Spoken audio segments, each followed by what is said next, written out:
the top official of ICE. So Today.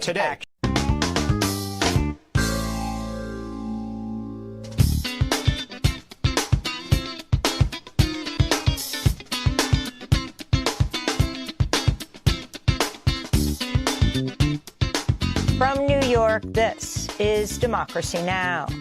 We all need to do everything we can to cool things down now. I will not give ICE the pretext to expand operations in our state. For that reason, New Jersey law enforcement is today establishing a peaceful, protected protest zone in the area right outside Delaney Hall. New Jersey Governor Mikey Sherrill calls in New Jersey state troopers outside the GEO-run massive immigration jail, Delaney Hall, as the Newark mayor implements a nightly curfew. Inside the jail, detainees are on their 11th day of a hunger and labor strike. We'll go to New Jersey for the latest. Then de-ICE Citizens Bank, a grassroots campaign focusing on the funders of private prisons, is gaining momentum. We'll speak with former Wall Street Journal and Business Week reporter Paul Barrett and Oscar-nominated filmmaker Julie Cohen. We're protesting Citizens Bank. We're shutting down our accounts at Citizens Bank because of their financing the private prison companies behind Delaney Hall and other ICE detention that is responsible for so much abuse of our immigrant neighbors. And finally, 3 protesters in Spokane, Washington, were found guilty of conspiracy after attending a protest outside an ICE jail. My name is Bajan Malvawala. I'm an Army veteran and regular guy, and I was just convicted of aiding and abetting a conspiracy for a peaceful protest that happened in Spokane, Washington, June 11th, 2025.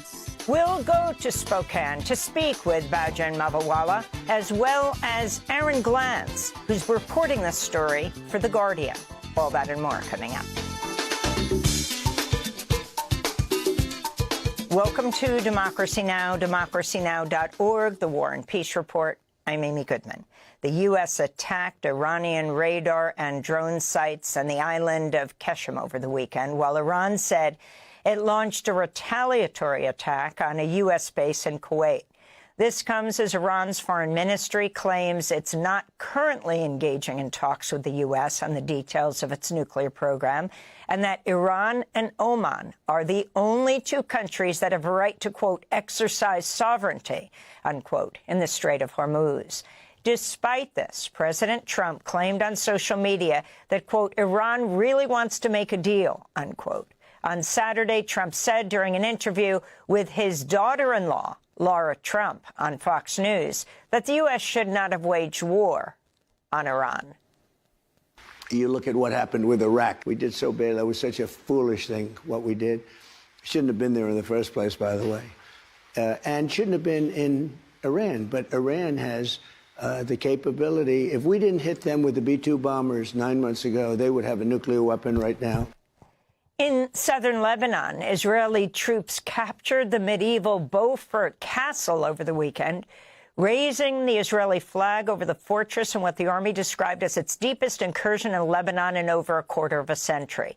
That's despite an April ceasefire brokered by the U.S. between Israel and Lebanon. This comes as Israel's Prime Minister Benjamin Netanyahu and Defense Minister Israel Katz ordered strikes on southern Beirut targeting Hezbollah. Overnight, Israeli attacks killed 6 people in a village near the city of Nabatea. This is a local resident. Over there in the area where we are, the shelling is towards the Ali Al-Tahar Hills, around the Beaufort Castle. We're in these valleys over there, sitting in an orchard. You never know how the drones might carry out some airstrikes on us. They're not sparing anyone.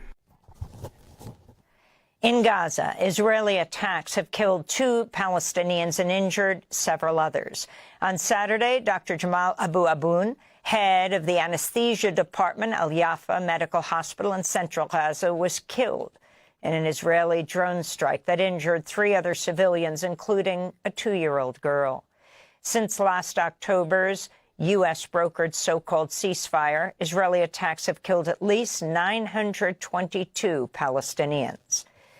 The House Armed Services Committee has unveiled its proposed 2027 National Defense Authorization Act, which would see a record-shattering $1.15 trillion spent on the U.S. military over the next fiscal year.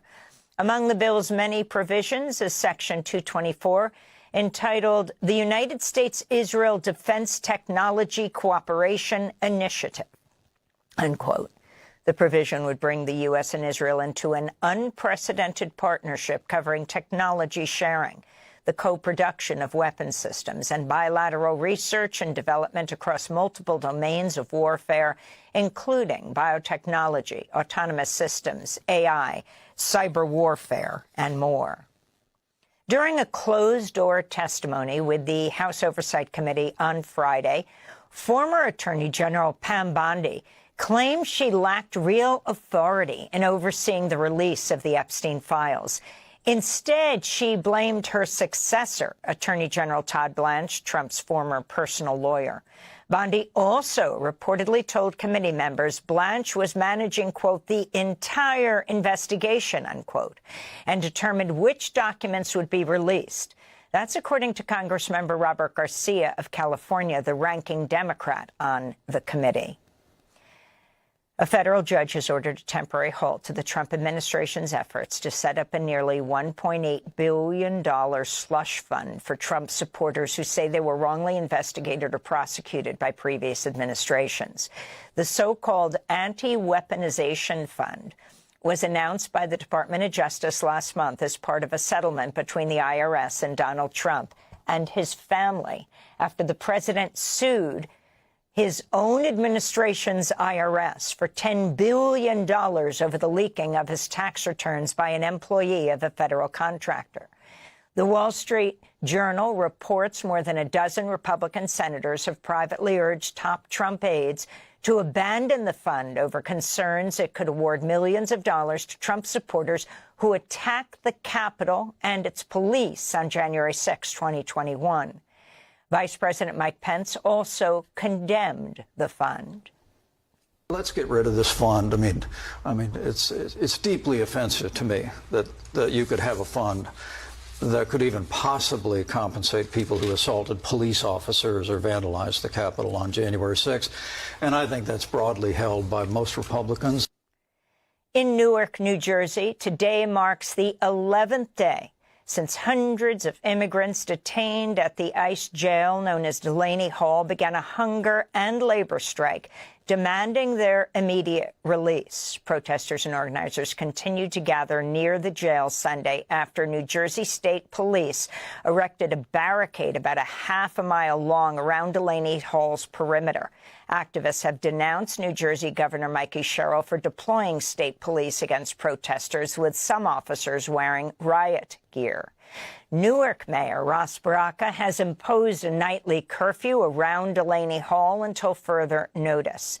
There were reports of more arrests Sunday night as some protesters defied the curfew. Mayor Baraka's move came after another weekend of clashes between protesters and law enforcement. New Jersey Governor Sherrill said family visitations at Delaney Hall were partially restored Sunday after the Department of Homeland Security suspended visits, citing the protests. Many organizers and relatives of detainees said they were denied entry to the facility after waiting for hours. This is Karen Marino, whose uncle, Gabrielle Marino, has been jailed at Delaney Hall since August of last year. She said her uncle lived in the United States for most of his life after migrating from Oaxaca, Mexico as a teenager. My uncle is starving to death in there. His molars have fallen out. It is chaotic in there. It is hell. This is just like Auschwitz. It is history repeating itself. My uncle is in one of the hunger-striking detention units. He is in there supporting this, but my uncle is feeling very weak, and I feel that he is dying in there. He is in the detention unit where guards have beaten and assaulted detainees. Again, Karen Marino's uncle, Gabriel, has been at Delaney Hall since last August. She was speaking to Democracy Now!'s Maria Taracena. We'll have more on Delaney Hall after headlines. In Texas, police have arrested an Immigration and Customs Enforcement agent who faces charges of felony assault and falsely reporting a crime during an immigration raid in Minneapolis in January.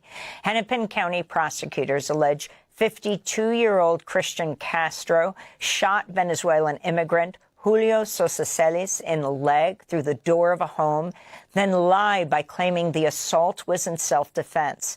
Castro was booked into the Cameron County Jail in Texas Friday. If he challenges his extradition, Democratic Governor Tim Walz of Minnesota will have to make a formal request from Texas Republican Governor Greg Abbott, a Trump ally.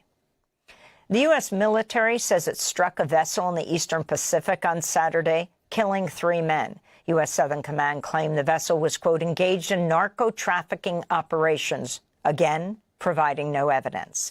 Since September, the Pentagon says it's killed more than 200 people in strikes on boats in the Caribbean Pacific. The attacks have been widely condemned as unlawful extrajudicial killings.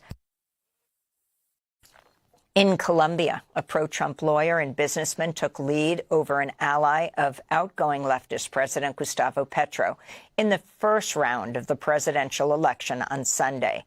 Far-right candidate Abelardo de la Espriella took nearly 44% of the vote, compared to 41% for Ivan Cepeda, who's vowed to continue Petro's progressive agenda and negotiate peace deals with armed groups. De la Espriella has promised to crack down on crime and build mega prisons like SECAT. That's the Salvadoran prison inspired by in El Salvador's President Nayib Bukele. The two candidates will head to a runoff later this month. A federal judge has ordered Donald Trump's name to be removed from the John F. Kennedy Center for the Performing Arts. U.S. District Judge Christopher Cooper ruled Friday Trump's rebranding of the center to include his own name constituted an illegal act, writing, quote, Congress gave the Kennedy Center its name, and only Congress can change it, unquote. Judge Cooper also temporarily barred Trump from closing the Kennedy Center for what Trump claimed are renovations. Trump announced a 2-year closure after a wave of artists and performers resigned or canceled performances. Meanwhile, President Trump has lashed out at prominent artists who've canceled plans to perform at the Great American State Fair. That's the name of a series of events on the National Mall to celebrate the 250th anniversary of the signing of the Declaration of Independence. A number of performers say they were misled by organizers and did not know of the event's connections to Trump and his MAGA movement.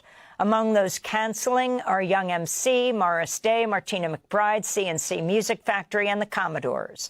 In response, President Trump blasted the artists who dropped out as third rate and said he might replace their performances by delivering a major speech, unquote. Brooklyn Rivera, a prominent Nicaraguan indigenous leader, died in prison over the weekend. He was 73 years old. Rivera was a former lawmaker and leader of the Mosquito people, the largest indigenous group in Nicaragua. In the 1980s, Rivera fought against the Sandinista government alongside the CIA-backed Contra rebels. He was imprisoned 3 years ago by Nicaraguan authorities. 3 days before his death, the government published photos of Rivera bedridden, intubated, and emaciated, prompting outrage from human rights groups. And here in New York, family and friends gathered at Riverside Church Saturday for a memorial service celebrating the life of Assata Shakur, the legendary Black Panther and Black liberation activist who died last September at the age of 78 in Cuba. Assata Shakur was convicted in the May 2, 1973 killing of a New Jersey state trooper during a shootout that left one of her fellow activists dead. She was shot twice by police during the incident. In 1979, she managed to escape from jail and flee to Cuba, where she received political asylum. She long proclaimed her innocence. This is the renowned abolitionist, author, and activist Angela Davis speaking at Saturday's memorial service.